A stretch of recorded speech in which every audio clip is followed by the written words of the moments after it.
Guys ഇന്ന് നല്ലൊരു climate, നമുക്ക് പുറത്തൊക്കെ ഒന്ന് പോയി ജസ്റ്റ് കറങ്ങിയിട്ട് വരാം. അല്ലതെന്താ ഡിഫൻഡർ കാർ എന്ത് ഇപ്പൊ ആരുടെ കൊണ്ടുപോയി? ഗൈസ് ഈ സിറ്റി മൊത്തം കള്ളന്മാരാ. വണ്ടി ഒന്ന് ജസ്റ്റ് 2 മിനിറ്റ് പുറത്തിട്ട് അപ്പത്തിന് അടിച്ചോണ്ട് പോകും. വണ്ടി പോയ പാടൊക്കെ ഉണ്ട്. ഞാനിപ്പോ എണിച്ചിട്ടുള്ളൂ, അതുകൊണ്ട് ശ്രദ്ധിച്ചിട്ടില്ല. നമുക്ക് നമ്മുടെ മാസ്റ്റർ പീസ് ആയിട്ട് എടുത്തിട്ടെ സിറ്റിക്ക് വണ്ടി തപ്പ ഇറങ്ങേണ്ടി വരും. ഇതാണ് നമ്മുടെ മാസ്റ്റർ പീസ് ആയിട്ട്. നമുക്ക് നേരെ സിറ്റിയിലോട്ടാണ് പോവാ. ഗൈസ് ഞാൻ ഇവിടെ കുറെ നേരം നോക്കുന്നു, പക്ഷെ നമ്മുടെ വണ്ടി ഒന്നും ഇവിടെ കാണാനില്ല. നമുക്ക് എന്തായാലും ഈ ഒരു ബിൽഡിങ്ങിന്റെ സൈഡിൽ കൂടെ ഒന്ന് പോയി നോക്കി നോക്കാം അവിടെ എങ്ങാനും ഉണ്ടെങ്കിൽ. അല്ല ഇതെന്താ, ഇതല്ലേ നമ്മളെ വണ്ടി? എടാ ഇതെന്താ മച്ചാൻ, ഇവിടെ എന്താ പരിപാടി? ഡിഫൻഡർ സെയിലാക്കാനായിരുന്നു. നമ്മൾ ലോ റേറ്റിനാണ് ഡിഫൻഡർ കൊടുക്കണേ. ഒരു മിനിറ്റ്, ഇതിന്റെ അതേ വണ്ടി ഇത് ഞാനും മോഡിഫിക്കേഷൻ ചെയ്തിട്ടുള്ള അതേ ലെവലിലാണ് ബോണ്ടിൽ ഇരിക്കുന്ന സാധനങ്ങളൊക്കെ.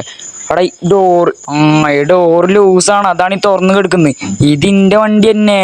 ഇവനെന്ത് കിടക്കുന്നത്? എന്നൊന്നെടുത്ത് ഹോസ്പിറ്റലിൽ കൊണ്ടുപോകും. വെയിലുണ്ടപ്പോ തലയിറങ്ങി വേണം. ആടാ എന്റെ വണ്ടി കട്ടുണ്ടായും പോരാ, എന്നിട്ട് എന്നെപ്പെടുത്ത് ഹോസ്പിറ്റലിൽ കൊണ്ടുപോകാൻ. എന്നാണ്ട് വീട്ടിൽ ചെലവും കൂടി ഞാൻ നോക്കാടാ. എണിച്ച് പോകണ്ടേ പോടാടുന്നില്ല. വണ്ടി കട്ടുണ്ടായും പോലെ എന്നിട്ട് പോകാനെടുത്ത് ഹോസ്പിറ്റലിൽ കൊണ്ടുപോകണം. പിന്നെ ഈ വീട്ടിൽ ചെറിയ മാറ്റം കാര്യങ്ങളൊക്കെ ഉണ്ട്. അതെന്താ കൃത്യമായിട്ട് കമന്റ് ഇടുന്നവരെ കമന്റ് ചെയ്യാൻ പിൻ ചെയ്തേക്കുന്നത്. ഷോർട്സിന് ഇപ്പൊ തന്നെ ലൈക്ക് അടിച്ചോട്ടോ. പിന്നെ എല്ലാവരും ചാനൽ സബ്സ്ക്രൈബ് ചെയ്തിട്ടാണ് പോയേക്കില്ല.